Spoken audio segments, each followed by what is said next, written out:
Good evening.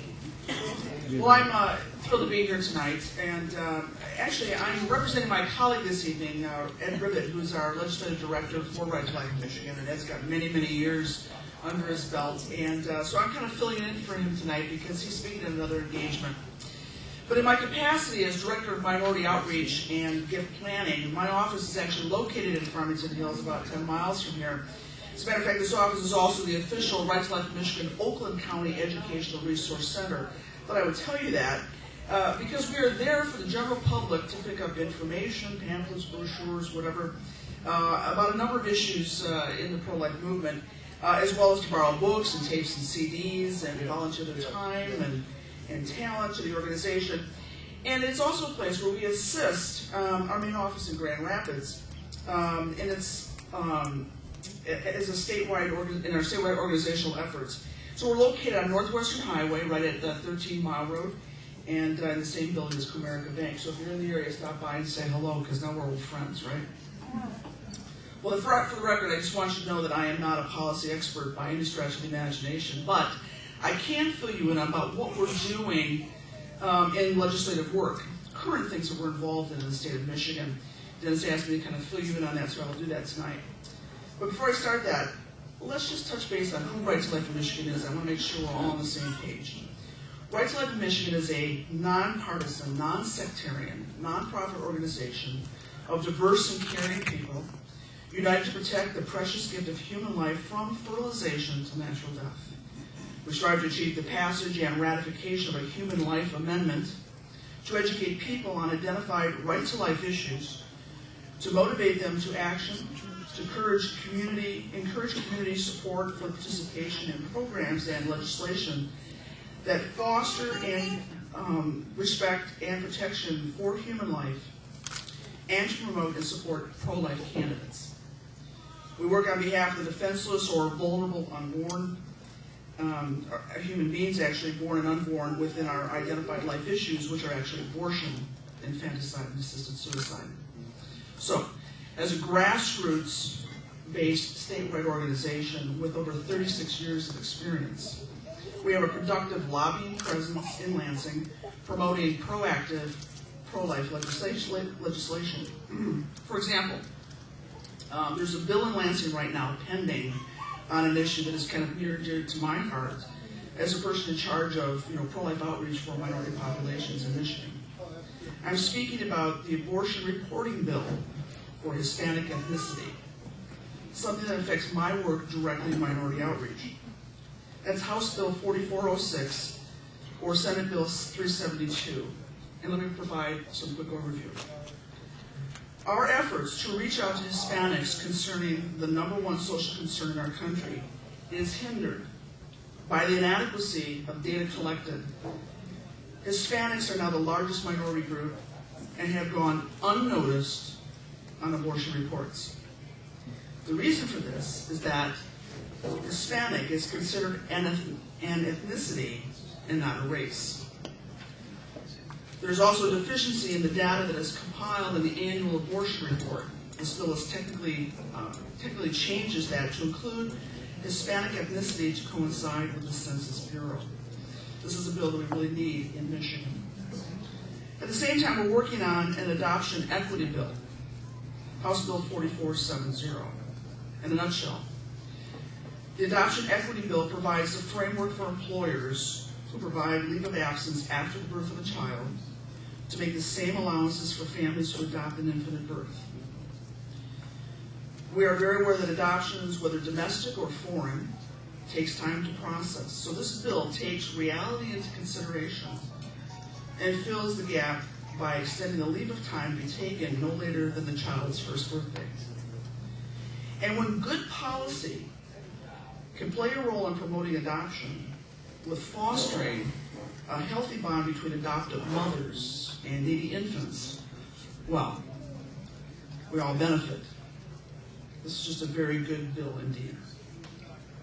Another current work involves the Coercive Abortion Prevention Act, or CAPA, C-A-P-A. That's House Bill 4525 and House Bill 4526. Homicide is the leading cause of death among pregnant women.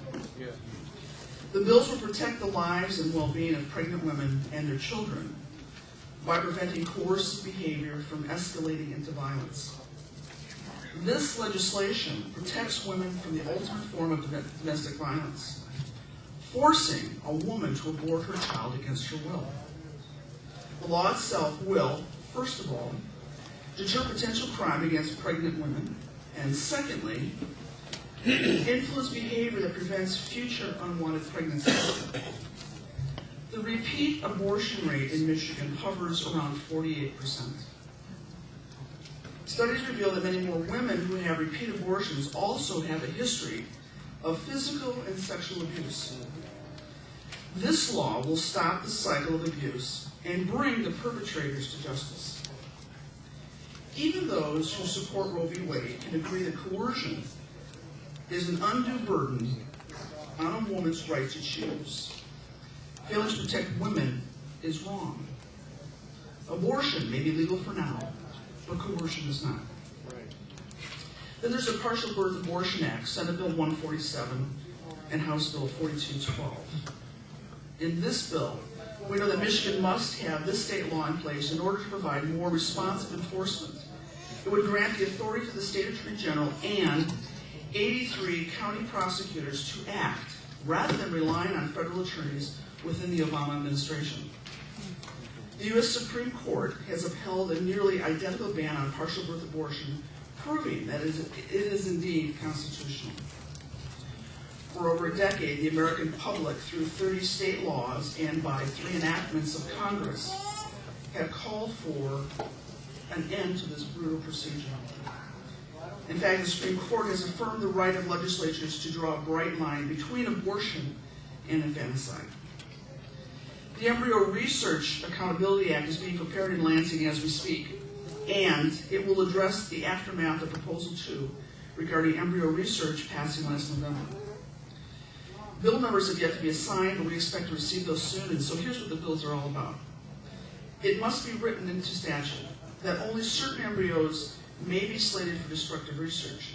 They must have been created for reproductive reasons only and considered in excess by the parents or not suitable for implantation, destined to be thrown away.